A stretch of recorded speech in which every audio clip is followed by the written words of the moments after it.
Olá! Já parou para pensar que por trás de cada passo que a gente dá, cada gesto, tem uma ciência incrível acontecendo? Pois é, hoje a gente vai mergulhar nesse mundo fascinante do movimento humano. Olha só isso, a gente vê a explosão de força de um velocista. Parece simples, né? Um tiro. Mas, na verdade, é uma sinfonia complexa de músculos, ossos, nervos, tudo trabalhando junto, em perfeita harmonia. Cada fibra muscular, o ângulo do corpo, o impulso, tudo isso é pura ciência. Então, que ciência é essa que estuda tudo, desde um simples piscar de olhos até o desempenho de um atleta de ponta? Bom, é exatamente isso que a gente vai descobrir agora. E o nome dessa ciência é cinesiologia. Eu sei, a palavra pode parecer um pouco intimidadora, mas a ideia por trás dela é super importante para a gente se entender. Basicamente, a cinesiologia estuda o movimento humano olhando por três ângulos diferentes, sabe?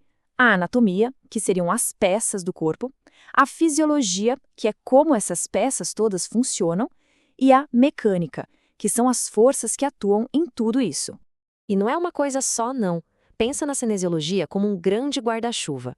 Debaixo dele tem um monte de áreas: biomecânica, fisiologia do exercício, controle motor, e todas elas se conversam para a gente ter o quadro completo de como o movimento acontece. Tá, mas e na prática? Para que serve isso tudo? Bom, os objetivos são bem diretos. Serve para entender as forças que agem no corpo e melhorar a performance de um atleta, sabe? Ou para projetar uma cadeira de escritório que seja mais ergonômica, mais confortável. E, o que é super importante, para ajudar a prevenir e a recuperar lesões. Para ficar ainda mais claro, vamos quebrar a cinesiologia em 5 pilares principais. Cada um tem uma aplicação bem prática no nosso dia a dia. E o legal é ver como tudo isso se encaixa. A anatomia funcional é tipo o manual de peças do nosso corpo. Já a biomecânica é a física que explica como essas peças se movem. A fisiologia do exercício estuda como o nosso motor responde quando a gente se exercita. Aí vem o controle motor, que é como se fosse o software que comanda tudo isso. E, por fim, a cinesiologia clínica pega todo esse conhecimento e usa para consertar o que não está funcionando bem. Agora, que tal uma pequena viagem no tempo? Porque apesar de parecer uma ciência super moderna, essa curiosidade sobre como a gente se move, nossa, ela é antiga. Essa história toda começa lá na Grécia Antiga, com Aristóteles. Ele foi o primeiro a parar e analisar de verdade o jeito que a gente anda. Séculos depois, um médico chamado Galeno usava esses conhecimentos para cuidar dos gladiadores em Roma. Pula para o Renascimento e a gente tem Leonardo da Vinci e seus desenhos anatômicos incríveis.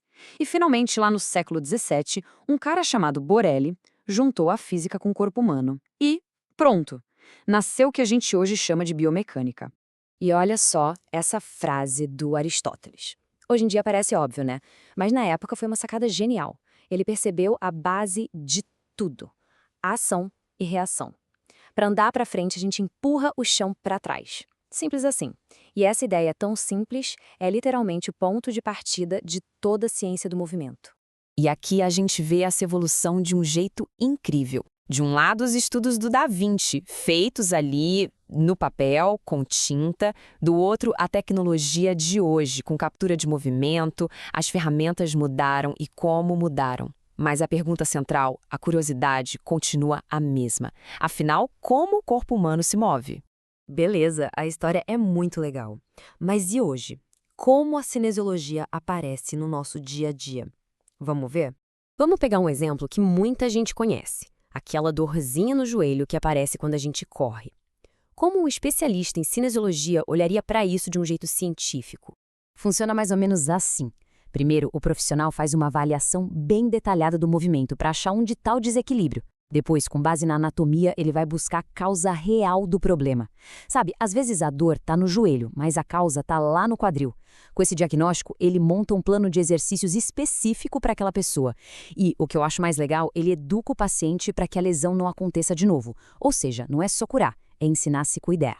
E tudo isso nos leva a uma conclusão, que talvez seja a ideia mais poderosa de todas. O nosso corpo, o jeito como a gente se move, ele está contando uma história. Então, um grande ponto aqui é o seguinte: cinesiologia não é coisa só de cientista ou atleta profissional, não. É uma ferramenta para qualquer um de nós aprender a ler o próprio corpo, entender por que uma dor aparece, como se mover melhor, com mais eficiência, e no final das contas, como ter uma vida mais saudável e mais ativa. Pensa bem, cada movimento, o jeito que a gente anda, a nossa postura, tudo isso conta um pedaço da nossa história. A pergunta que fica é: agora que a gente entende um pouco mais dessa ciência, qual vai ser o próximo capítulo da história que o nosso corpo vai contar?